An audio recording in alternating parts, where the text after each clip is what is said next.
So, in preparation for this tonight, talking and this series, which is sort of sharing, I was thinking, this would be quite nice because as I was thinking about it, I wasn't quite sure what to say yet, and I was thinking, it'll come to me soon.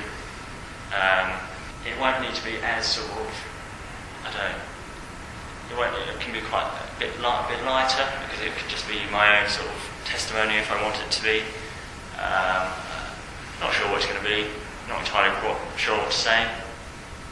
As I was just sort of asking, waiting and listening, I wasn't entirely sure, to be honest, sort of a testimony or what really. And then God came. Here you go. So this is what I'm going to say now. This is what I was given, anyway. Given to speak about. A testimony.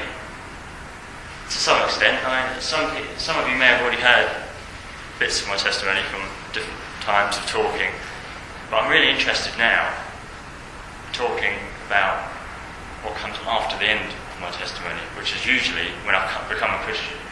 So I became a Christian, and then what? Stuff has happened in between becoming a Christian and now, in 4 or 5 years. So hopefully I can talk about that a little bit as well.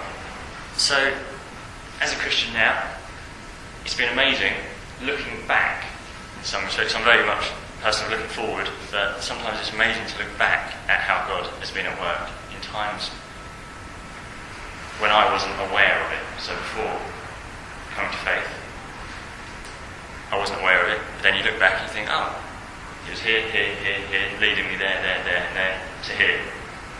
Which has been incredible, really. But that's enough about my sort of story for the time being. What I'd like to do is read a little bit out of John. This is John 4:16. So, this is the woman of Samaria at the well. So this is 16. So Jesus said to her, to the woman of Samaria, "Go, call your husband and come here." The woman answered him, "I have no husband."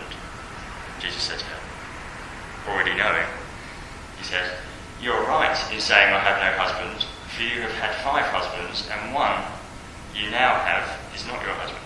And the one you now have is not your husband. What you have said is true." Amazing. The woman said to him, "Sir, I perceive that you are a prophet. Our fathers worship on this mountain, but you say that in Jerusalem is the place where people ought to worship." Jesus said to her, "Woman, believe me, the hour is coming when neither on this mountain nor in Jerusalem will you worship the Father. You worship what you do not know.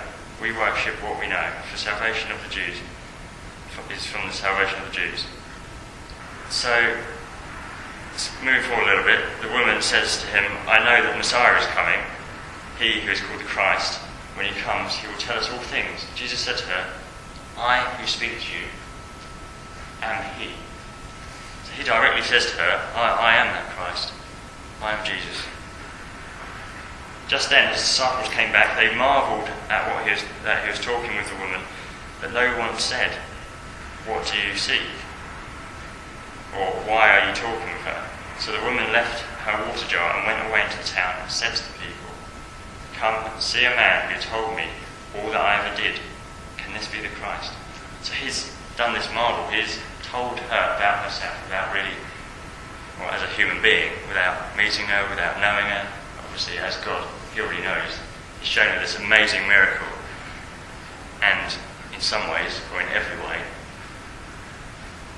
shown her that he is Jesus. So, meanwhile, the disciples were urging him, saying, "Rabbi, eat." But he said to them, "I have food to eat that you do not know about." I'm going to move forward a little bit more again, just to get back to when. "My food is to do the will of him who sent me, and to accomplish his work. Do you not say, 'There are yet 4 months, then comes the harvest'? Look, I tell you, lift up your eyes and see that the fields are white for harvest. Already the one who reaps is receiving his wages and gathering fruit for eternal life, so that sower and reaper may rejoice together. For he is saying holds true. One sows and another reaps. many Samaritans from the town of which the lady went back to and told of what Jesus had said to her, what Jesus had done. Many Samaritans from that town believed in him because of the woman's testimony. He told me that all I ever did. So that when the Samaritans came to him, they asked him to stay with them. So, what I was trying to say through this passage really is just that Jesus has shown himself to this one lady.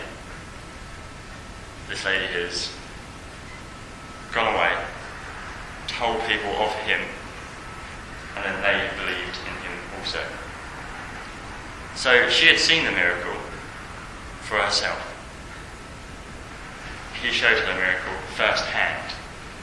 Some people today might say that, why doesn't God just do that now?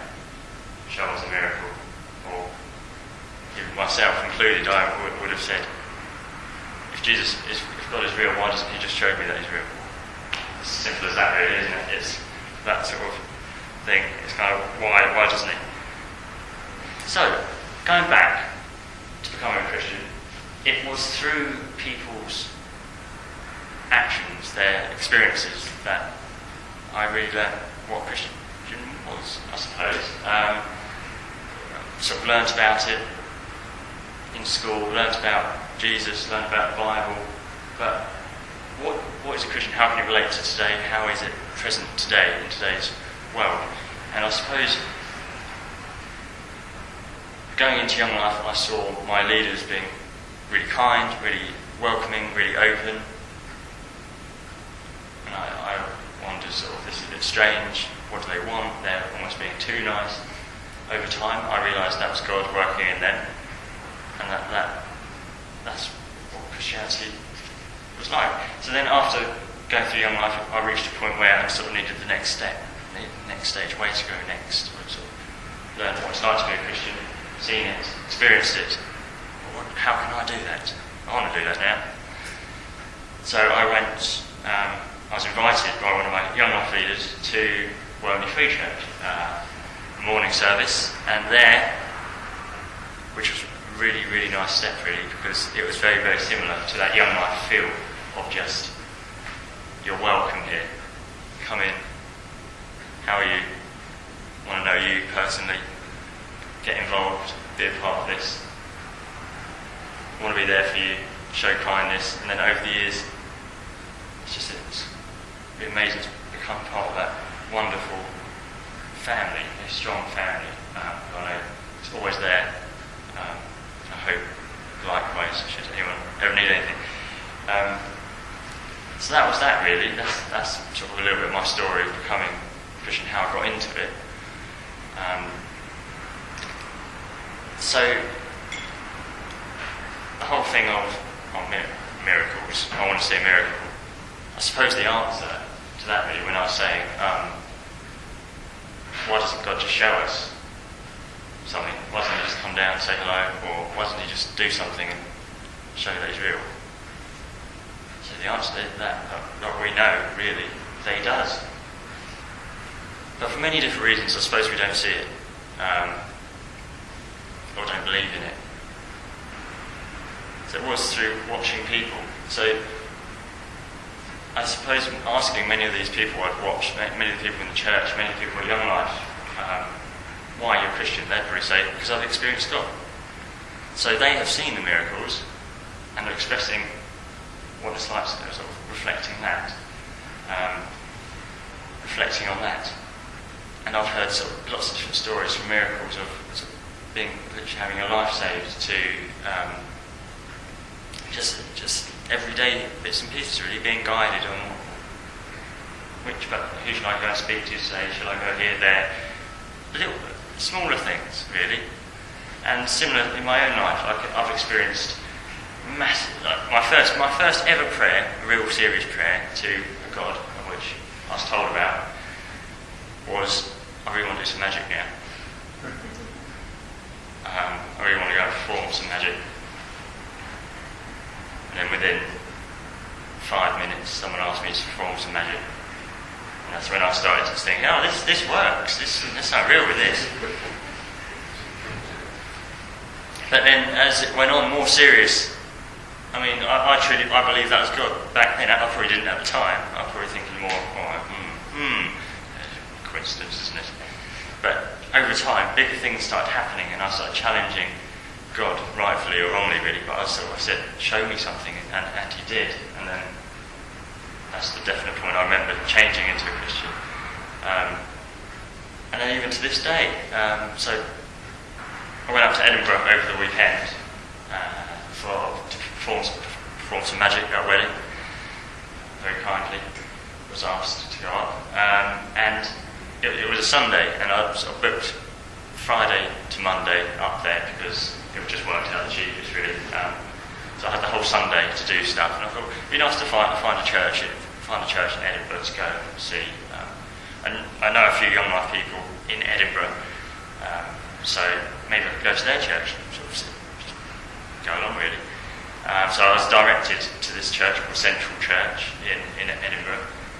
So I went there in the morning. The friend I thought was going to be there wasn't there, but I thought, this would be good. So I went in, and there was a few seats left, really. It was coming almost time for the service to start, and there's odd ones here and there, and there's sort of the usual 3 spaces in between every person.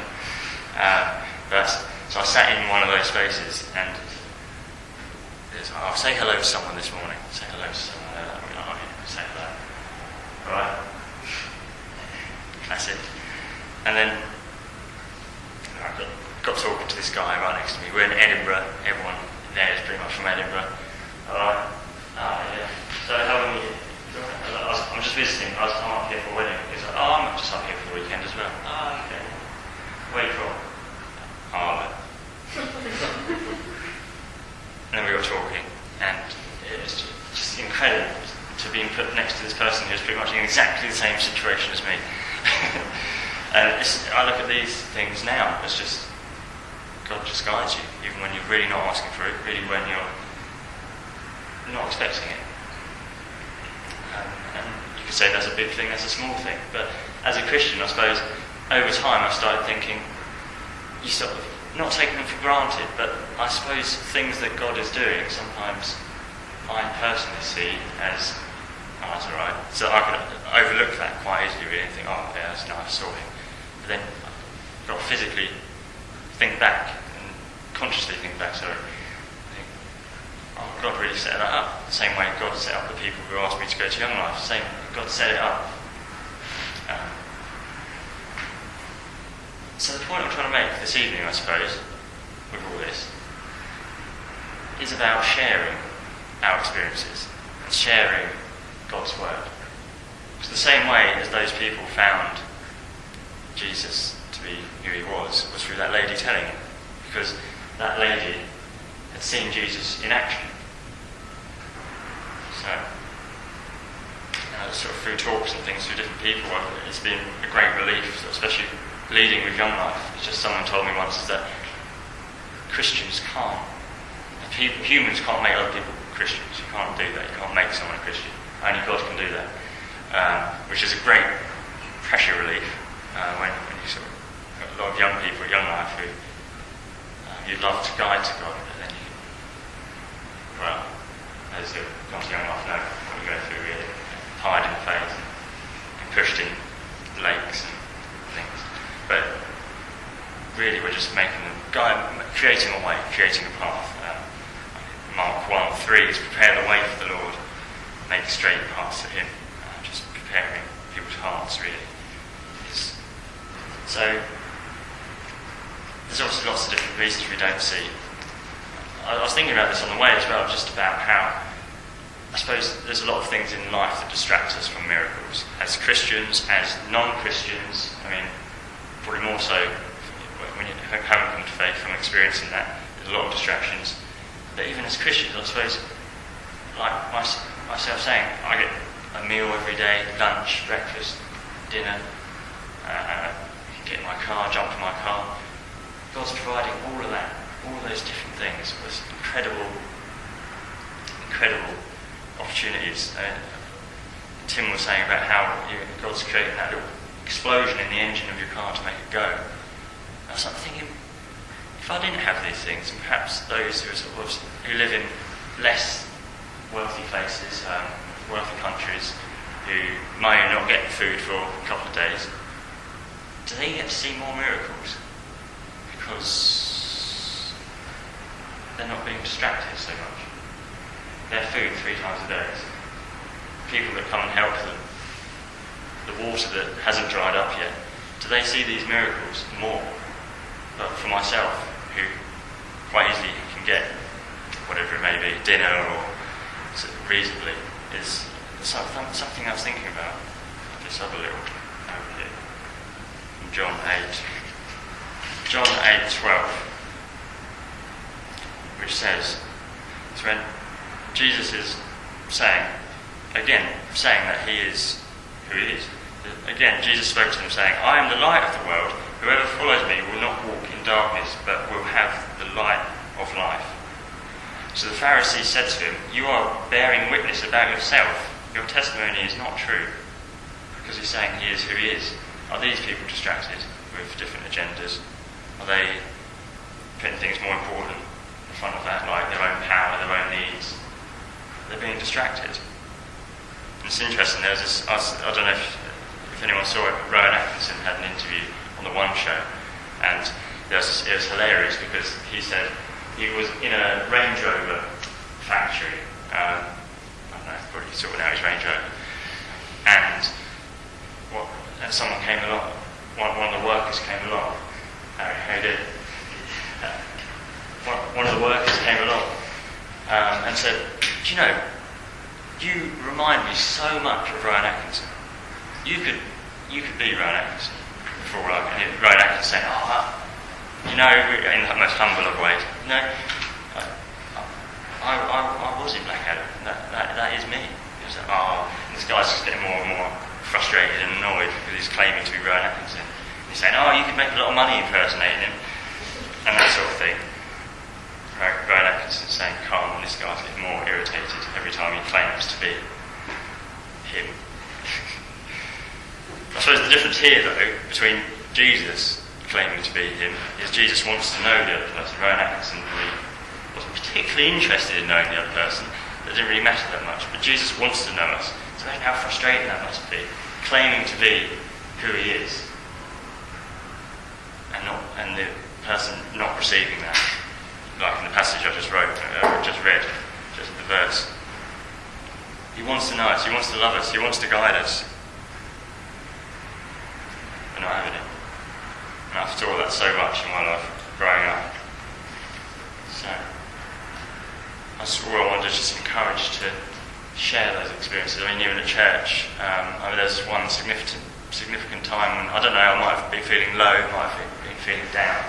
At the beginning of the morning service, Edith got up and, with the sole purpose of just telling us about something that happened. I know many of us do that in church, but it was this one morning she got up and told us about something God had done. And I just thought, that's so refreshing, because it shows he's now, he's present, he's everywhere, rather than just as a non-Christian in a book, in the past, in history, or as a Christian, sometimes a distracted one, myself, that he is really there and he's going on. But more importantly, how effective it is telling people about it, or just living as though you've experienced a miracle, and hopefully making the path straighter, clearer for those that haven't seen Jesus yet, and preparing their hearts hopefully to see their own miracle, or one day realise the amount of miracles that have happened and occurred. So exciting. So this plan God had given me, I've sort of gone from the top to the bottom to the middle to this. So I hope I've covered everything. And my last piece of paper in my Bible was in Acts. And it was from it's from Acts 2, but specifically, just find an area I can go from. From 2:41, it says, "So those who received his word were baptized, and there were added that day about 3,000 souls." And they devoted themselves to the apostles' teaching and the fellowship, to the breaking of bread and the prayers. And awe came upon every soul, and many wonders and signs were being done through all the apostles. And all who believed were together, and had all things in common. I just love that image. So much encouragement in that, in Acts altogether, but just in that, I just love that thought of 3,000 becoming believers, receiving the word of God just like that, in one go. Incredible. I love that. And I know that we have a big part to play in doing that, whether it's going out, whether it's sharing it, whether it's just living and being an example of Jesus. Because I know firsthand that has got to work through others, really.